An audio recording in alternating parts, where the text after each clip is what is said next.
You are listening to Unravel with Natalie Denise.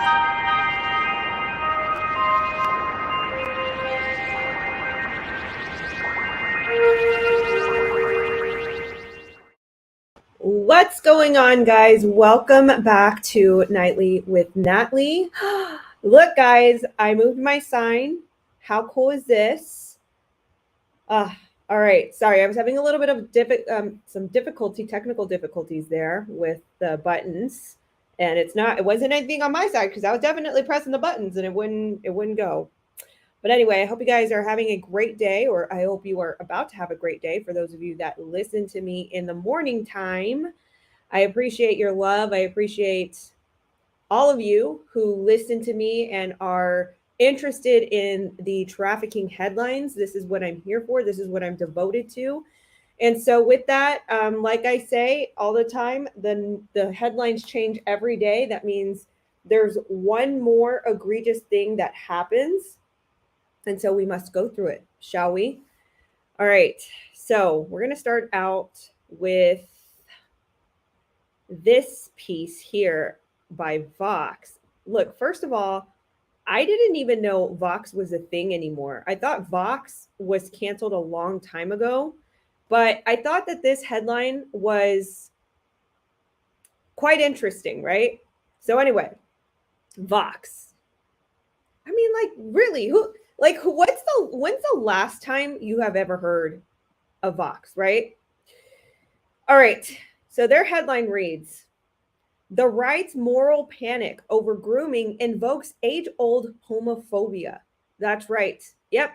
So if you guys are out there fighting for your children, if you are out there vehemently opposed to this very intensified uh, agenda, what seems to be, then you are a homophobe. And I don't even know how they have convoluted the two, or how they have they have conflated. That's the better word. I don't even know how they have conflated the two together, but that's exactly what's happening. So let's take a look at what Vox has to say. Again, Vox, no, a renewed moral panic stoked by the far right and trickling into mainstream conservatism has come on the heels of an abrupt shift in the fight for gay rights in America. First of all, pause. This has nothing to do with gay rights at all. At all. And I'm just going to add that they're the ones who are conflating themselves with this pushback, right? Like we're not at all here. That's This is about children and specs. You guys saw that, recently Disney went woke and will now soon go broke now that a new legislation passed in Florida, stripping Disney of their rights to basically be their own city and, recycle the funds into their own big city, right? So it's nothing about gay rights. This is about attacking children and their innocence. So I have no idea why this is still being conflated, but that is illustrative of their own rhetoric. That's what they are putting themselves in a box. They're putting themselves in a box. Following the recent passage of Florida's "Don't Say Gay" law, which it's not the "Don't Say Gay" law, right? That's what they coined it. That's not the official name of the law. They coined it that way. And a wave of other homophobic and transphobic legislation throughout the country, currently right-wing rhetoric has focused on accusations of grooming. I love the way that they put grooming in quotations as if it's not happening or as if this is ill-defined.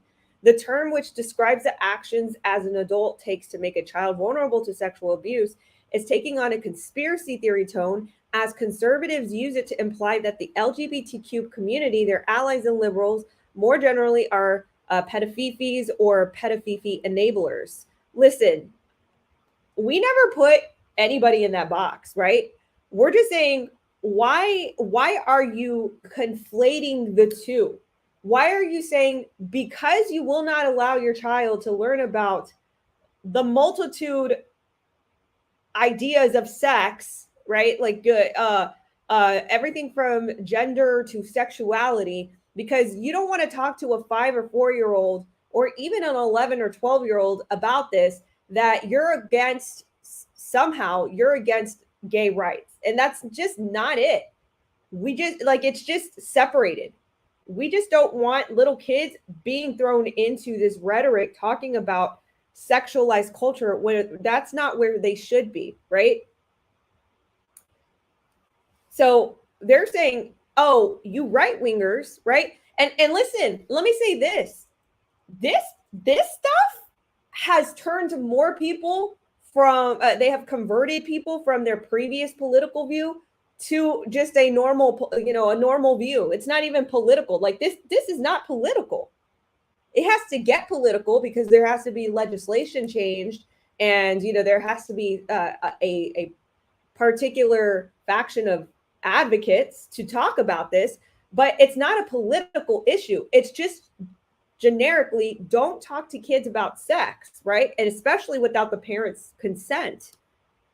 Attempting to reframe the controversial law, Governor Ron DeSantis, Press Secretary Christina Pushaw described it as the anti-grooming bill. I will call it that. I will call it that, the anti-grooming bill. In early March, tweeting that if you're against it, you're probably a groomer, or at least you don't denounce the grooming of the 4 to 8-year-old children. Those familiar with, okay, so this is where they throw the QAnon buzzword, right? So, and let me take it back, right? Like I said, a lot of people have converted from their political views to realize that, oh my gosh, my this entire time, the political view that I held and the culture that came with it is actually doing more harm than good, because now they're coming after my child and I do not agree with this. So congratulations, guys, for you out there that call this like a right-wing conspiracy theory, calling us domestic terrorists because we simply don't want kids groomed or sexualized. You have effectively converted more people to see the way that we see than we have ever had the ability to do anyway. Everything you do backfires. It has nothing to do with QAnon. It has everything to do with seeing things that are right in the world and good in the world. And what you're doing to children is not good. But anyway, Vox continues, and they say, those familiar with QAnon will recognize this bizarre leap in logic. Pushaw adopted language that QAnon conspiracy theory believers and related hashtag Save the Children Crusaders have used to imply that liberals are, if not pedophiles themselves, advocates of pedophilia. No, we're not. We're not saying all liberals, right? Again, this is something you guys have coined on your own. We're not saying that at all. We're just saying, we're saying that it is not, the two don't mesh. It's not about gay rights and talk about sex. It's not mesh, okay? And I don't care if you agree with me or not. It's just not what it is. That's just a fact, right? You guys are pinning all liberals against right-wingers because you simply don't want to hear the facts and the truth about true grooming. Yesterday, I shared an example about college professors openly advocating for sex with children. And this is not a conspiracy theory. This is nothing that it comes from a QAnon board or anything like that. This is literal from the mouths of the professors. And I shared clips of that. And I might share it again, depending on what we come across.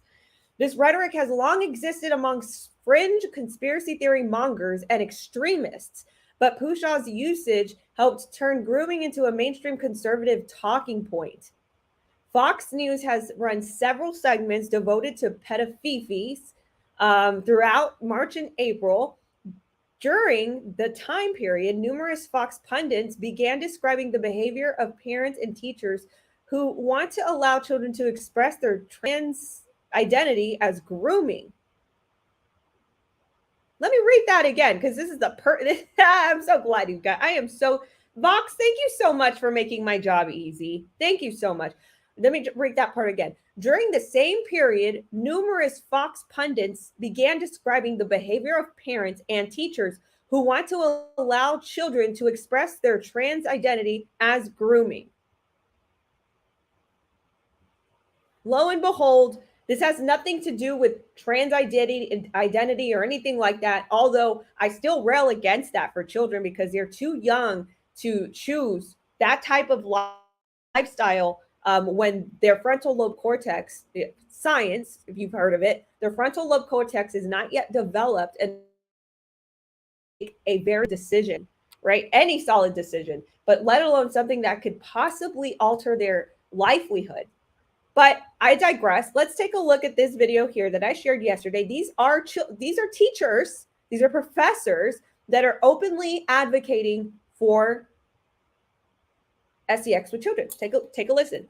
Imagine that an adult male wants to have sex with a 12-year-old girl. Imagine that she's a willing participant. A very standard, very widely held view that there's something deeply wrong about this, and it's wrong independent of it being criminalized. It's not obvious to me that is in fact wrong. I think this is a mistake. Well, there's a couple things to say here. One is, even if you are looking for a threshold, let's say there's a threshold. I'm making this number up, but let's say it's at age 8. Still, that tells you that some adult child sex is permissible. Second, the notion that it's wrong even with a 1-year-old is not quite obvious to me. There are reports in some cultures of grandmothers filleting the baby boys to calm them down when they colicky. Now, I don't know if this is true, but this is sort of widely reported as occurring in at least one culture. And it working, that the grandmothers believe this. It's hard to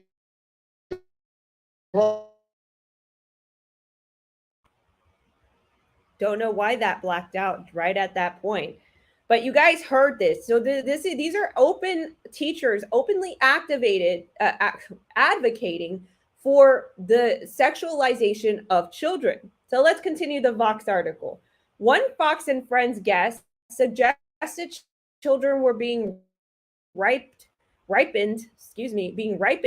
for grooming sexual abuse by adults. While America Reports guest Charlie Hurt and affirmative care for trans children goes beyond just predatory grooming into psychological torture.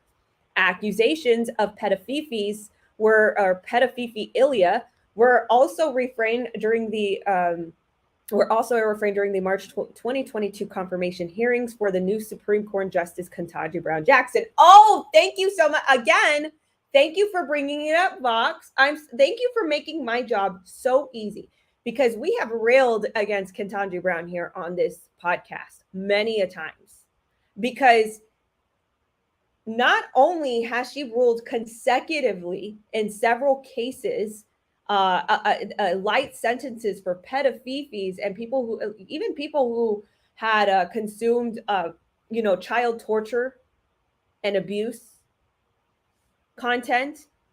She has made ridiculous arguments that, I gave them light sentences because it was easier. It's easier now to get this content in, the internet age than it is to get it back then when they were mailing these photos, which makes no connection at all, right? But with this being said, yes, Ketanji Brown Jackson, we railed against her because she is now appointed a justice in the High Court of the land, and she's making these decisions that are a danger to society, especially to children. But let's see what they have to say. So they basically go into Josh Hawley, MTG, Marjorie Taylor Greene, Molly Hemingway, with the idea that Jackson and anyone who supported her confirmation was supporting sympathetic to pedophilism. The result of this fear-mongering is grim. Vice reports that users of extreme right websites like Patriot.win recently tried to publicize the address of a school superintendent who claimed that grooming children in March placed a school nurse on leave for allegedly making inappropriate statements on Facebook about a student who may have been receiving gender-affirming care, claiming that the superintendent was supporting leftist grooming in her schools by implicitly protecting the welfare of potentially trans student. One Patriot.win user wrote that she needs to be executed by our judicial system. Other users made violent references to hangings and gallows in response to various debates over trans identity. There's concern that these online threats could lead to real-world physical violence, as Vice noted. Many of the platforms pushing this current narrative are at-home extremist communities, including the one that was involved in planning the J6 insurrection. Guys, like, you see what garbage they were. This is not journalism. This is not journalism. And it goes on and on and on. Vox is trying to make an excuse for pedophiles out there that openly want to sexualize your children, is what they're trying to do. This has nothing to do with gay people or with gay rights or nothing like that. Children should not be led into waters that are dangerous about changing their physical makeup. They shouldn't be led into waters that could possibly destroy their lives off of childlike decisions, which is what it is. This has nothing to do with that. And yes, grooming does take place when you start sexualizing children. And by talking about all of these different identities and, you know, sex changes and hormone blocks and stuff like that, then it essentially does lead them into dangerous places. Anyway, all right, let's move on to the next story. This is coming from Times Herald. Police arrest human trafficking suspect wanted for kidnapping, sexual exploitation of a minor. And this is Vallejo Police. This is in the Nevada area. A human trafficking suspect wanted for kidnapping, sexual exploitation of a minor was arrested in American Canyon this week. Ramon Joseph Reyes Medina of American Canyon, 21, was wanted in connection to the kidnapping, abuse, neglect of a child involving sexual exploitation, eluding a peace officer, and sex trafficking of a 17-year-old juvenile. He was arrested on Tuesday after police attempted to pull him over in Solano Avenue, resulting in Medina driving to American Canyon, where he attempted to flee on foot. Reyes Medina had an extraditable warrant out for his arrest involving this case and was also wanted for similar charges in another jurisdiction. One of the three remaining passengers inside the vehicle was identified as a 17-year-old minor reported as a runaway from Nevada. The minor was safely recovered and released into the custody of Child Protective Services. Upon further investigation, officers also recovered another missing juvenile at a local address without incident and released them into the custody of CPS. Reyes Medina was booked into the Solano County Jail on multiple charges. Just one more egregious act by someone else, right? Okay, so this next story is pertaining the safe house in Bastrop, Texas. This was a safe house for sex trafficked rescued survivors. These were girls, and these girls were being, or some of the girls at least, were being re-exploited by staffers. Now, I did a lot of talking about this, both on this podcast as well as on my YouTube, youtube.com/NatalieDenise. This is, I don't know how this happens. I really don't. I mean, if you are in the industry of protecting girls, of making sure that they get on their feet and that they're safe, how do you fail at background checking your staffers? And that's exactly how that happens with this certain case. And that's how these girls got exploited. Some of these staffers had some questionable criminal pasts. I believe one of which was actually ordered to not be around children or be in a group of children alone. So this is going to give a little bit more explanation about one of these staffers that was possibly re-exploiting these rescued child victims of sex trafficking.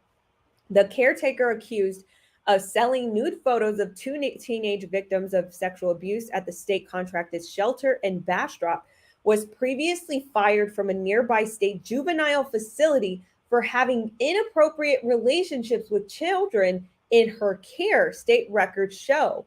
Aisha M. Green was fired by the Texas Juvenile Justice Department in April of 2020 after several months of staff at the Giddings State School in Lee County. She was hired 16 months later by the Refuge, a private Bastrop facility for girls who have been sexually abused. The Texas authorities say Green in January solicited and sold nude pictures of 2 girls in the facility's care. The incident eventually led authorities to shut down the 50-acre ranch while they conducted an investigation. The Refuge officials have testified that they run state-required background checks on all prospective employees and that Green's screening revealed that she did not have a criminal record. The Refuge spokesperson, Stephen Phoenix, said that the facility was absolutely not aware Green was fired from Giddings, which he said would have prevented her hiring at the Bastrop facility. Phoenix said that Green did disclose her employment at Giddings, but the Refuge's hiring staff never contacted her former supervisors there. The Texas Tribune obtained Green's personal files, which are publicly available through records request. The incident was prompted the Refuge to strengthen its hiring practices, Phoenix said. We have instituted requirements that go above and beyond the state's requirements to further reduce the chances at a hire. This will be made again, he said. He described Green as a perpetrator with a criminal intent. Green was hired as a youth development coach at Giddings, a correctional facility for boys, in September of 2019. Juvenile Justice Department records state 6 months later, the department launched an investigation into Green regarding her conduct during a shift on February 23, 2020. The assigned investigator reviewed surveillance footage from that day and stated in a report that Green allowed youths to use staff phone and computer against policy where they access social media, pornography, and some of which they printed via a staff printer. Green. So this woman was, these kids are, obviously they're troubled kids that are in a correctional facility, but she's infiltrating their it's not a rehabilitation facility, but they're definitely there for self-reflection at the very least. So instead of allowing their full course in this correctional facility, she basically infiltrated their process by giving them everything that they shouldn't have had: pornography, social media. Green also left boys unattended for 90 minutes that day, the report states, and several teens at the facility said Green was flirtatious with them. The report concluded Green had acted inappropriately with the children in her care and that her conduct had a significant risk of causing substantial emotional harm to them. The agency fired Green in April of 2020 and barred her from the future employment there. Green could not be reached for comment Thursday. She has not been charged with a crime related to her alleged conduct at the Refuge. An investigation by Bastrop County Sheriff's Office is ongoing. Stephen McGraw, director of the Texas Department of Public Safety, told lawmakers at a hearing last month that he believes Green will be charged with sexual exploitation of a child and possessing child pornography. The Refuge said Green claimed to have previously worked for 6 other state-licensed child care facilities before she was hired. The shelter staff declined to share Green's resume. Why? Why did they refuse to share Green's resume? Oh, okay, that's a red flag. Please put a red flag in the chat. For the chat that's watching me right now, drop a red flag in there. You guys, that's a red flag. If you think that's a red flag, drop it in there. Why would the Refuge refuse to share Green's resume when there is unavoidable, undebatable evidence that this woman was a possible pedophile flirting with correctional facility boys, let's just say indulging them in things that they shouldn't have even been in?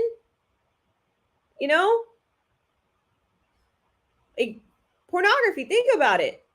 Even though I'm ardently against it, thank you for the red flags. I appreciate you guys. Thank you for the red flags. Thank you, thank you, thank you, thank you, thank you, thank you, thank you, thank you. Um, even with pornography, think about it. I'm against pornography, but like if you think about it, people, adults have to be adults to consume pornography, right?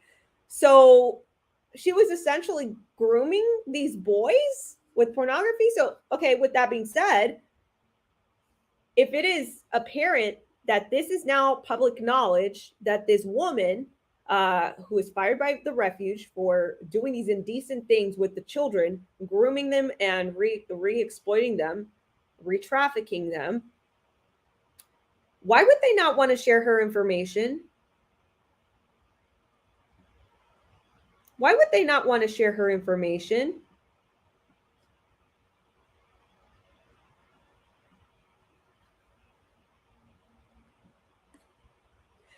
The refuge is a safe house for girls who have been rescued from sexual abuse and sex trafficking. This woman caused their entire ranch, 50 acres, to shut down. What do you have to hide that you are shielding this woman's resume from people who are actively trying to investigate this, especially when you say that you are complying with the authorities? Why not share her information? It's not doxing. It's simply seeing where she has worked in the past to see if there's any other credible connections and people. Red flag, no ma'am. Green was an overnight supervisor at the refuge tasked with watching over youth while their primary staff caretaker slept. After the accusations against Green emerged, shelter leaders say they also learned that she had allowed the residents to use her smartphone, a policy violation, and slept on the job. The refuge, which has been shut down since March 11th, hopes to convince state regulators to allow it to reopen. Out of 324 residential child care facilities in Texas, the refuge is the only one to have the license involuntarily suspended since 2021, a Department of Health and Human Services spokesperson said. The suspension was triggered by Green's alleged actions and previous incident in which two of the shelter's residents ran away February 20th with the aid of other employees. The refuge fired the two employees found responsible for the latter incident and that the teenagers involved were returned to the facility.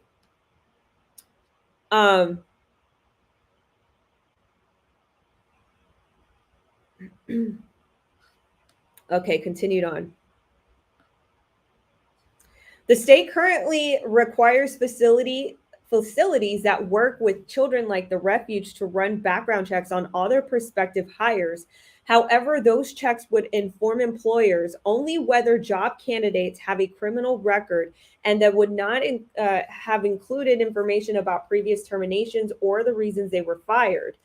The refuge leaders say that they are ramping up their background checking process and enlisting Presidium, a third-party service that scours public records in addition to those found by the traditional background checks.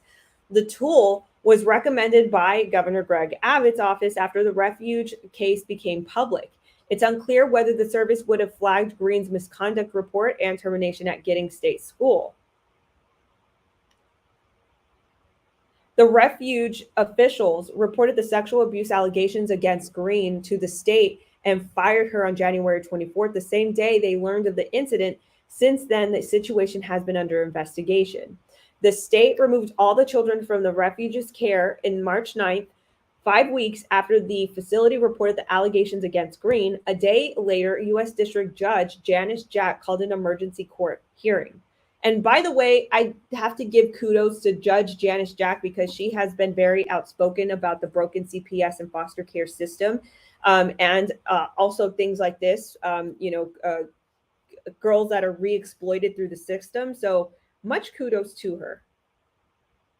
Jack was particularly concerned over the situation because the youth at the ranch weren't removed, even after it became clear that some of Green's relatives also worked there. 4 other shelter employees were related to Green. None of them remain employed by the refuge. Okay, so there's another red flag. You know what to do. Drop another red flag in the chat. So you're telling me that this woman who has now been outed, her identity is now been made public, that it is now known that she had inappropriate interactiveness with these boys at this previous correctional school or facility, whatever this is. She was fired because of that.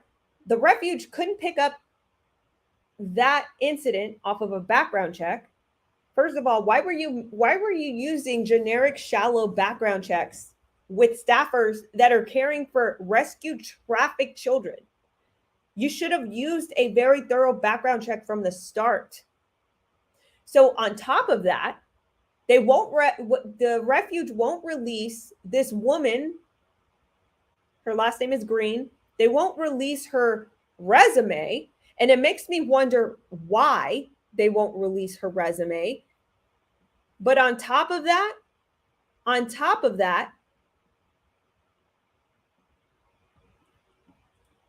she had 4 relatives that worked for the refuge. So there was basically a family that worked at the refuge. 4 other shelter employees were related to Green. None of them remain employed by the refuge. Why? Were they also involved in re-exploiting these girls? State officials in federal court also blasted how the state's care agency handled and escalated reports on the refuge case within the weeks after the facility reported the incident. Neither Texas Department of Family and Protective Services higher-ups nor the federal court overseeing the state's foster care system were notified about the situation until weeks after, they say.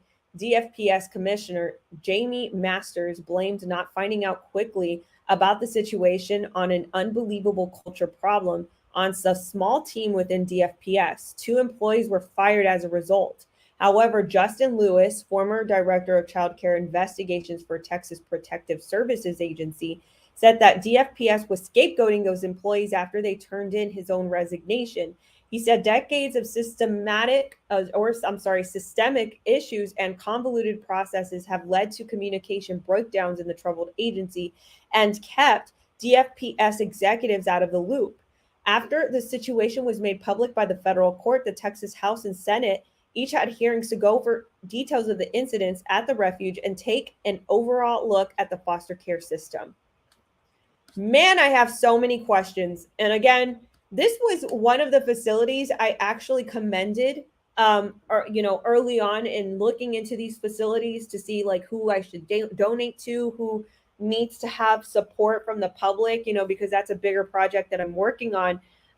But after this, it's like I cannot stay quiet about this. This is absolutely unacceptable. How in the world do you hire staff? Think about it. These kids, these girls, they are in these dire situations where they get rescued from trafficking. They're traumatized. They get rescued from familial sex abuse or whoever sex abuse situations. These girls need to be protected at all costs, at extreme measures. So how are you going to just hire willy-nilly anybody as your staff and not thoroughly check their background? I'm absolutely baffled how this could happen. It's so disappointing. All right. The next story coming from Fox 59. It's perverted officials warn parents after human trafficking arrest.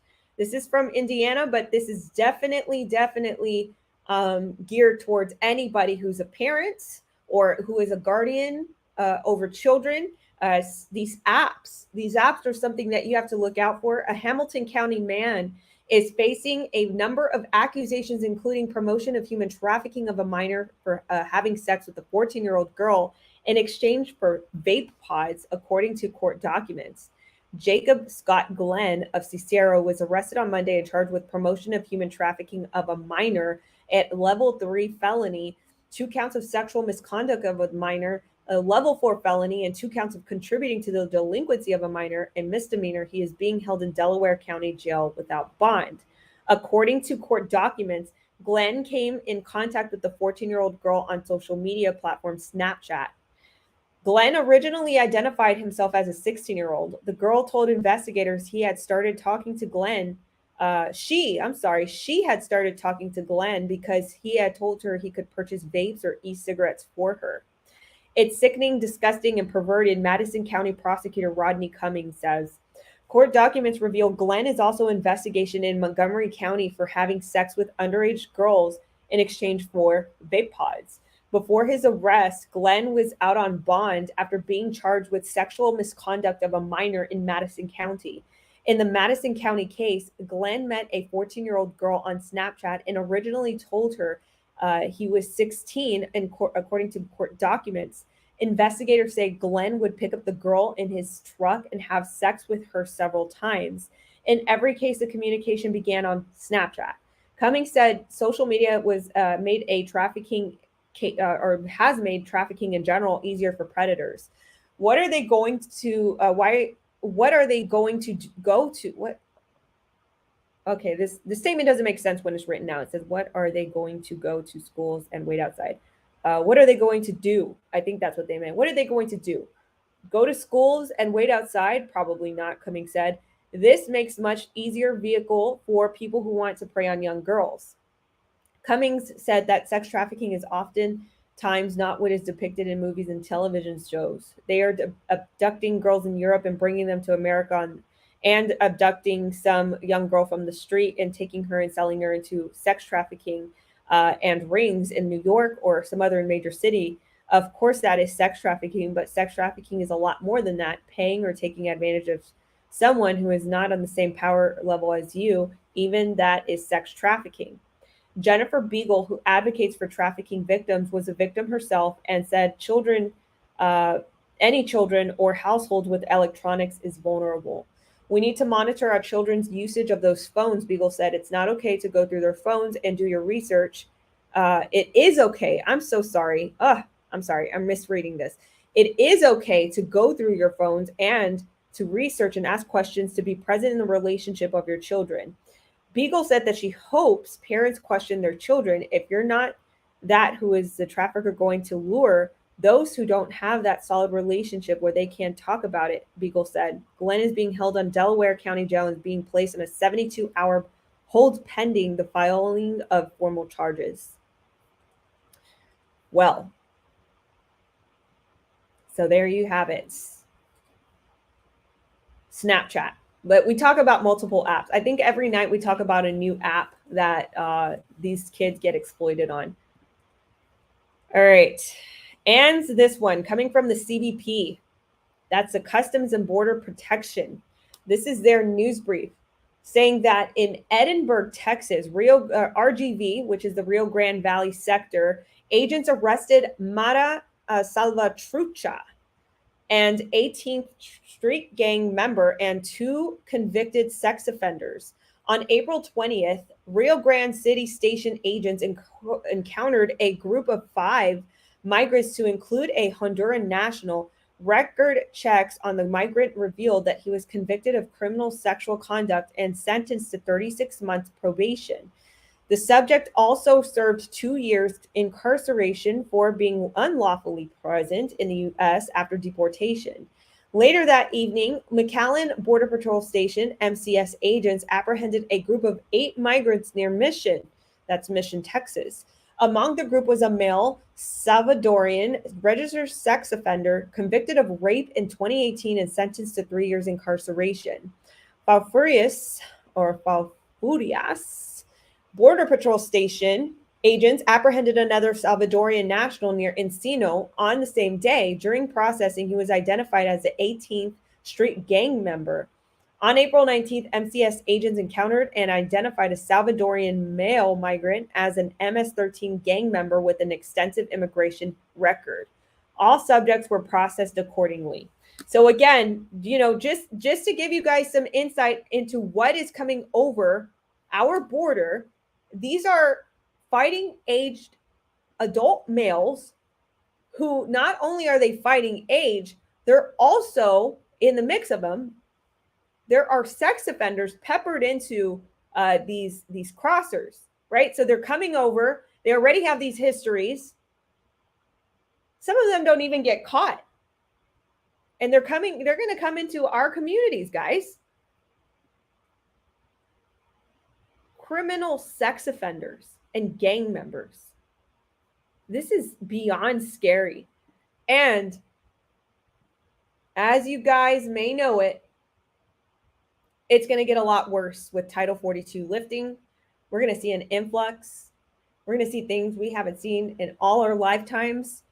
Just brace, but pray for the children. Pray that they encounter good people who want to intervene. And it's really sad. And by the way, guys, I will be an operator on the border. I will be going back to the border soon. If you would like to support my mission, if you would like to support me in gas money and food for the militia and even gear, I need camo, ammo, I need gadgets. If you guys are willing to support, you can go to nataliedenise.com/donate, or you can go to the Daily Traffic, spelt the Daily, TRAFFICK.com. You can also give there. I will be putting this in good use. So with that being said, I appreciate all your support. Thank you so much for tuning into tonight's episode of Nightly with Natalie, with some news from the Daily Traffic. You didn't know, and now you do. I'm signing out. Good night, guys, or have a great day. Bye-bye. Thank you so much for tuning in to Unravel with Natalie Denise. Please give this podcast 5 stars.